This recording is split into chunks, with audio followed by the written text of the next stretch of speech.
রমজানে ৩ lakh metric ton soybean তেলের চাহিদার বিপরীতে ৩,৮৯,০০০ মেট্রিক টন আমদানি হয়েছে বলে জানিয়েছে ভোক্তা অধিকার সংরক্ষণ অধিদপ্তর। রমজানকে ভোক্তাদের জন্য স্বস্তিদায়ক করতে সরকার প্রয়োজনীয় ব্যবস্থা নিয়েছে বলেও জানিয়েছে সংস্থাটি।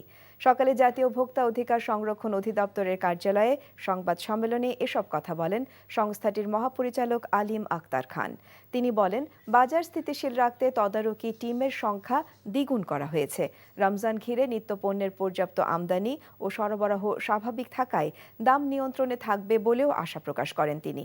মহাপরিচালক বলেন, পর্যাপ্ত পরিমাণে ভোজ্য তেল আমদানি হলেও কিছু ব্যবসায়ী বাজারে তেল সরবরাহে কৃত্রিম সংকট তৈরি করেছে।